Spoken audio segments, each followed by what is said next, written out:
Air traffic controllers often are personnel responsible for the safe, orderly and expeditious flow of air traffic in the global air traffic control system.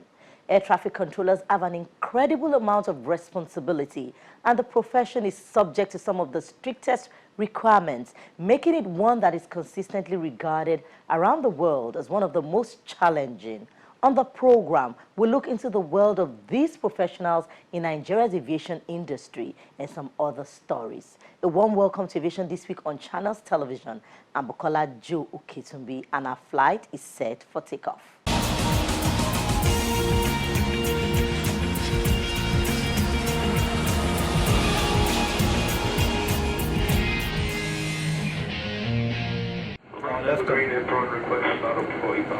It's been called the most stressful job in the world, and one that does not give room for errors.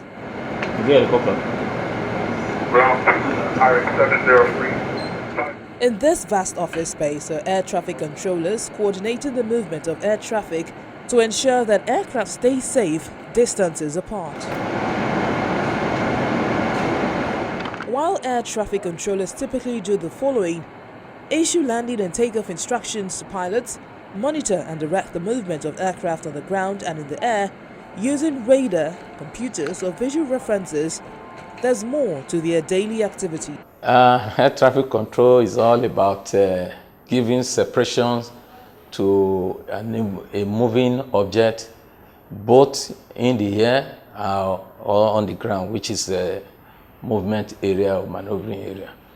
Controllers usually manage multiple aircraft at the same time and must make quick decisions to ensure the safety of the aircraft. For example, a controller might direct one aircraft on its landing approach while providing another aircraft with weather information. You need 100% concentrations, especially when you are on the seat, and then you have to have a critical analysis of situation, maybe in area of situational awareness, do your predictions, how to issue clearance to aircraft in order not to bring them in close proximity to another. And then you work in accordance with recommended, international best practice or whatever the book says. There's an air rules, which is air laws. There are separation standards. Then you also consider the performance of the aircraft. Air traffic controllers also have specific areas of concentration, like tower controllers. They direct the movement of vehicles on runways and taxiways. They check flight plans, give pilots clearance for takeoff or landing, and direct the movement of aircraft and other traffic on the runways and other parts of the airport. Most work is done from the control towers, as they generally must be able to see the traffic they control. Approach and departure controllers ensure that aircraft traveling within an airport's airspace maintain minimum separation for safety. They give clearances to enter controlled airspace and hand off control of aircraft to en route controllers. They use radar equipment to monitor flight paths and work in buildings known as Terminal Radar Approach Control Centers. They also provide information to pilots, such as weather conditions and other critical notices. En route controllers monitor aircraft once they leave an airport's airspace.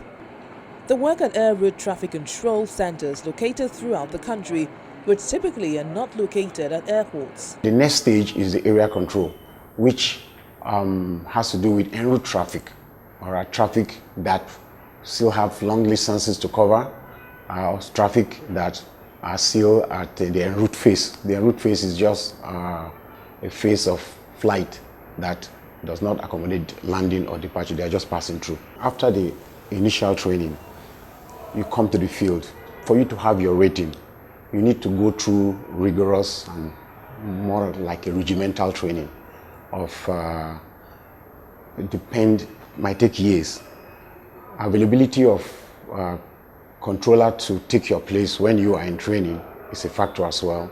You have your aerodrome training.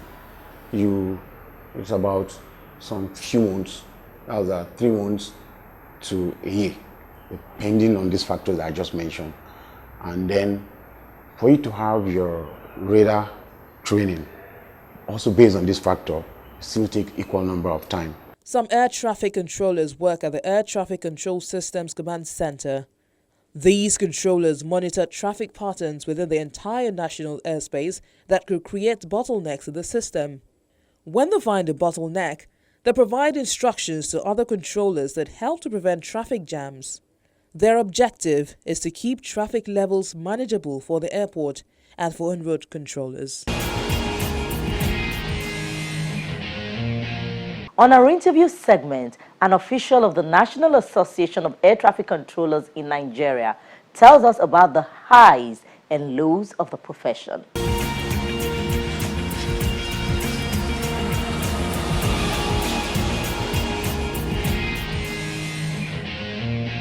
The first thing you do is to check the logbook for the status of equipment and the facility that you use to carry out your operations. Thereafter, you check for no times, that's notice to airmen, whether they have been changed in status of these facilities. And if they have been changed in status, you find out alternative means to carry out your control. Thereafter, the man on seat will brief you on the traffic situation, the positions of the flight, and if there's any operational matter cooking. Once you are in picture, he signs handover watch. It's very interesting, but at the same time very taxing, because you cannot get used to it. If you take it for granted and think there is a normal routine, the day you do not pay attention, that's the day something may happen. So it's like it's procedure, and it's a procedure you must follow to the letter. Really, as an air traffic controller, you must be able to do up to 5 things at the same time and do them perfectly well. You must be able to listen. As you are listening, you must be able to transmit. As you are transmitting, you must be able to write. As you are writing, you must be able to think faster than the jet. I know an average jet will fly up to 800 kilometers in an hour. So you have to be faster than that aircraft. And so you have to be able to coordinate with other ATC facility at the same time. So each of these duties requires 100% concentration, but you must be able to do all at the same time. So that's what the training is all about. That's why during the course of your training, you must be able to, the benchmark is 75% minimum. You must be 100 at every point in time. For you to hit 75, you have to go for 100. According to provisions, we are not supposed to be seen negotiating with pilots. We give instructions. Okay. But the pilot is in command of his own aircraft, while we are in charge of all the aircraft in the airspace. So he knows about his aircraft, whereas the book gives him right over his aircraft, but the book gives me powers over the airspace. So I know who will be trafficked to him or her, and so I'm able to give instructions. But I can explain to him why I am giving that instruction at that time T. And if he doesn't like that clearance, according to provisions, I can give him an amended clearance. But that will depend on the traffic situation. This job is it because every time you go to work, it's like you are taking an exam. Every transmission is on tape, and it could be referred to at any point in time. You don't know who's listening to you. You don't know what may happen that will make them call for the tapes. So that's challenging. But because it's challenging, it's interesting. And again, because of the weight of knowledge you are displaying at that point in time, if you are somebody that loves information, you did enjoy yourself. The truth is an all-encompassing training, but they create pressure. If you are the simulator, they are going to simulate some very strange and very tedious traffic scenarios, and you have to step up to control it like you are controlling live traffic. And so you are forced to challenge yourself on a daily basis. You are forced to challenge yourself. And sometimes the beauty about challenging yourself on a daily basis is it brings out the best in you. So for me, it's like what you never thought you could handle. after the pressure, you see yourself handling it. For me, it's very fulfilling. Like when I went for my terminal radar training, at the beginning we were handling like 12, 15 traffic within 40 minutes. But by the time we were rounding off the terminal section, we were able to handle as much as 38 traffic under poor weather condition. And you're able to transmit and do what you have to do. It's quite fulfilling that you're able to step up.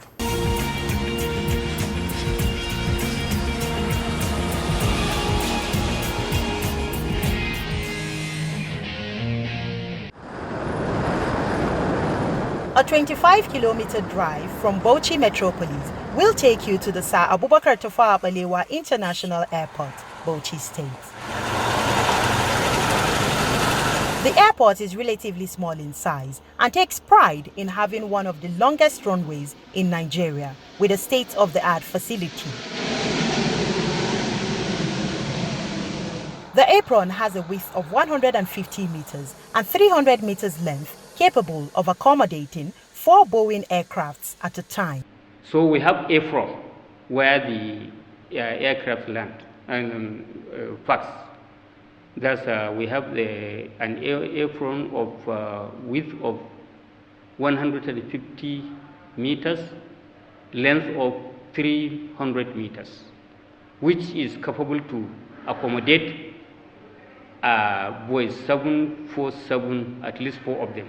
Skid marks are visible on the runway, but it is still not yet a busy route for commercial airlines. Domestic flight schedules are 3 times a week and passengers' traffic has surged. Passengers on a local flight schedule go through security checks. Some of them appear to be comfortable with services at the airport.